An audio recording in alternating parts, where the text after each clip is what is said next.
Greetings and welcome to another episode of Tell It Like It Is.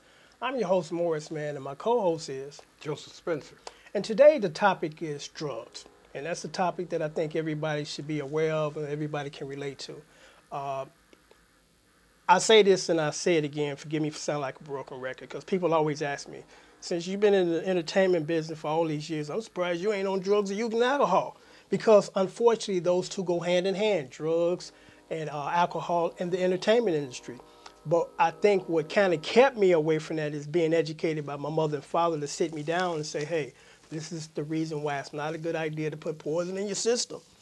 And they set me down and they kind of educated me as far as the reason why this is not a good idea. It made sense to me, and I never involve myself in drugs, alcohol, anything like that. I don't drink, I don't smoke. Because once you realize how magnificent the human body is, you might think twice about putting poison in it deliberately. Because, it's interesting if you think about it. You go to sleep because you're tired, you shut it down. And, when you shut it down, the organs keep working. It's not like when you lay down and take a nap, the heart take a nap too and stop beating, stop pumping blood. All the other organs are still working too.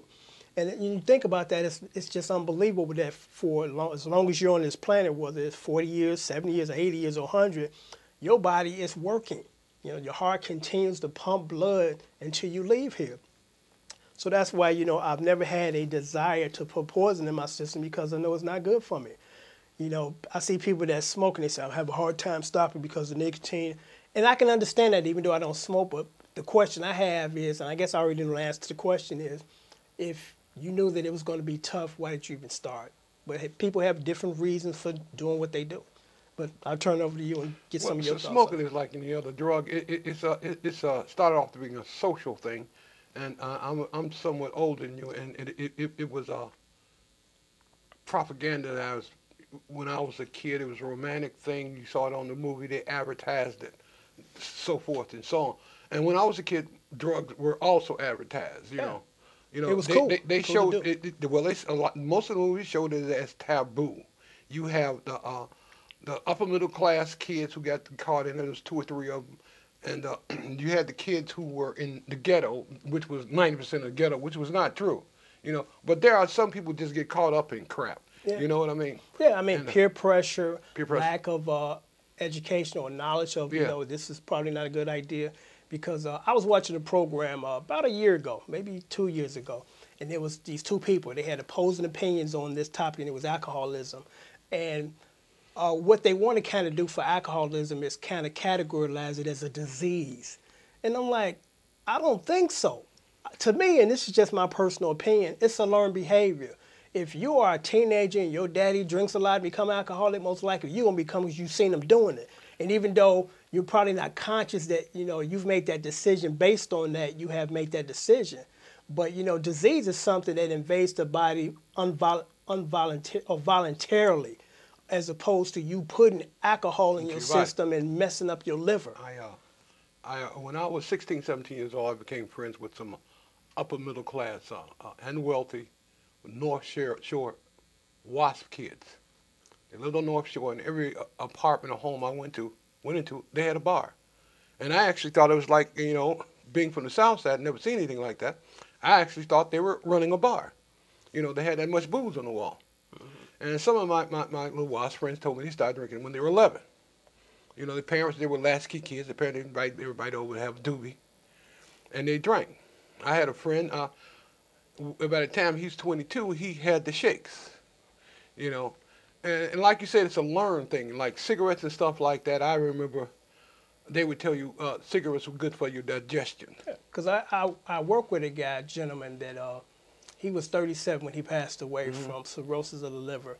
And before he got sick, we used to have these conversations, and he told me that his father was alcoholic. So it's kind of a learned behavior that you pick these things up according to your environment. Because there's a movie with Eddie Murphy and Dan Aykroyd from Saturday Night Live. The way that marketed that movie, I thought was not a good way, because it was a comedy, but yet it was a serious movie. Because that was a really good concept or storyline. As far as the argument was this: these rich guys, it was two rich guys, and one of them felt that in order to become really bad, it's all about environment, not Right. heredity. Heredity. And they set out to prove that by taking a guy from a poverty-stricken situation, Eddie Murphy character, and put him into the rich fold. And they took Dan Aykroyd, who was born, of upper-class status, and dumped him in the gutter. And he became a pimp. Exactly. So, I tend to agree that, it's not about a biological thing. It's not a heredity thing. It's an environment thing. Some of it is heredity. Yeah, but for the most part, I think it's environment. Oh, heredity and environment. I've had Irish friends that I love dearly. You know, when you look at their family photographs, all the way back to the 1890s, their great-great-grandfathers and great-uncles and stuff are sitting in the pub doing this. You know, and by the time we got 19 and 20, I'm sitting around with a bunch of Irish guys doing this. But so I think a lot of stuff can be hereditary. Yeah, there are some things, but I think on the whole, it's more or less your environment. Because here's something interesting. Well, that's part of the environment. Heredity is part of the environment. True, but when I say heredity, I mean from a biological standpoint. It becomes a biological thing. Like in Africa, people didn't drink hard alcohol. They drank beer and wine. Yeah, well, things change. I mean, Yeah. The way that we do things versus Yeah. 100 years ago. But I was driving down the street, and this had to have been about 7, 8 years ago. On holidays, they drank beer and wine. So Certain parts of I Africa. was watching these two kids cross the street, and they couldn't have been no more than about maybe 7 to 9 years old. And I looked at these kids, and I really got a good look at them as they was crossing the street, and it kind of dawned on me because the area I was in was an area that was at that point, quote unquote, was going down. And I'm looking at these kids versus how I look because I got pictures of me when I was their age. You know, my eyes are white, my skin is clean and smooth. You know, I look like a kid. I'm looking at the skin texture, the eyes, the color of the eyes, and these little kids look like they were like 35 years old looking at them. My eyes and, the skin. And so, environment plays a very important part in your physical and emotional and mentally development. Yeah, like you talk about that food thing. Like I had moved up, I got my first apartment on the north side in Lincoln Park area, and for years I had stopped eating soul food because you can't get no soul food in a WASP area. So I was eating WASP. The further north I got, my diet changed. I went up to Canada for quite a spell and was completely away from American diet. Oh, yeah. Skin cleared up. My eyes were white like yours. You got them little baby eyes. I hate you. And when I got back here, I noticed my skin, and then I started getting knots and stuff under my armpit. I go to the doctor. He said, "She died. Where have you been?" Yeah. And then the further south you came in Chicago, the worse the diet got. Black people, our people, they depend on greens. It's not just about the greens.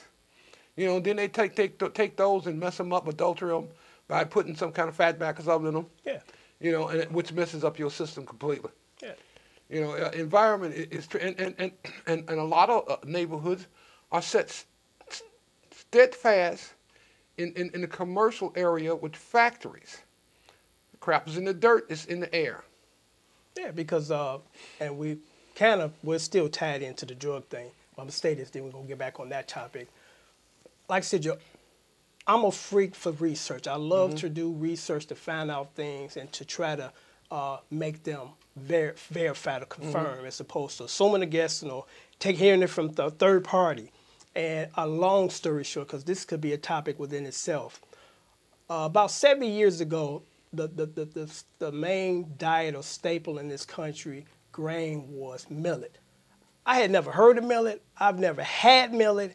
And I come to find out that millet has a component in it that helps the body stay alkaline, meaning that you cannot develop cancer. And I'm saying to myself, if millet was all that good for the body, why did they stop feeding it to us? You're not a WASP. No, real simple. It's about money. It's cheaper to raise corn and wheat because wheat replaced millet. And wheat has gluten in it, which makes the immune system go crazy. Make it go crazy. It triggers I think it's the white blood cells to go into battle because they think it's an invader of the body.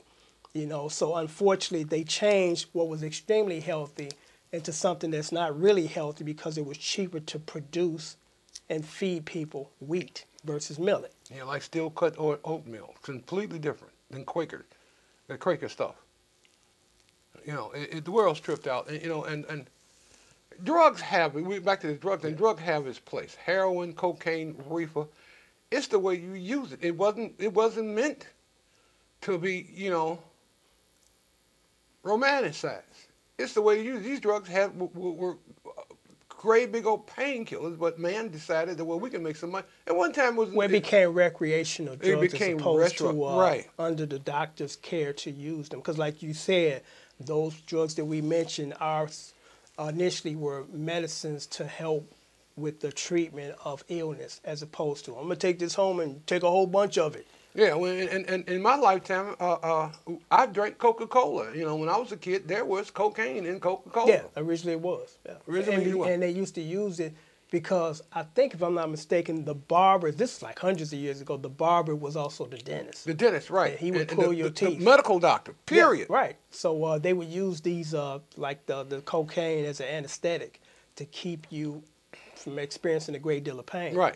But somebody decided, to start selling it as a recreational drug, and it just became a mess because, again, this show is mainly geared towards helping our young folks. And trust me, I know that, you get into this peer pressure thing, but if you got a strong foundation at home to tell you, hey, we love you, trust us because we have your best interests at heart, as opposed to your friend who just want to get high and needs somebody else to get high with him. So that's what kept me away from it too, because one of my closest friends in grammar school, how we first met was he was trying to make me smoke. And I was like, I don't want that poison, man. Yeah. Take it. You ain't going to be cool. I don't want to be cool. We literally got into a fist fight. Then that's when he realized, I got to respect this man because he's sticking to his guns. Yeah. He don't want it. He ain't going to have it. So after that, he bagged up off me. And long story short, that was back in the 70s when we were teenagers. Now he's in rehab. Well, back in the 60s and the 50s and the early 60s, cigarettes were advertised on TV as a romantic thing. It was all up in the movies. You would see two people making out, and then you see them in bed with the covers up to here, And he would light 2 cigarettes and give her one. Yeah. Cigarettes was really hooked They glorified it. They glorified and they still kind of glorify it, but I think the younger culture is trying to veer away from, because now everybody, and it's a good thing, but they initially doing this for vain reasons, because now the guys on the entertainment business got the shirt off and showing their six-pack. Yeah. And in order to have that, you got to work out and eat right. You can't smoke, smoking no cigarettes. So it's like, I really don't care how you get there, as long as you get there. And, I'm glad to see that they are getting there, even though it's for vain reasons or vanity reasons. And another thing why they dying cigarettes out in the United States, that's because there are some third world countries are taking the marketplace that the United States used to have. China was one of the biggest smokers in the world. When I found out, I couldn't believe it. 80 billion. Oh, yeah. It's tripped out. All that business going over to China and those little third world countries, they got them.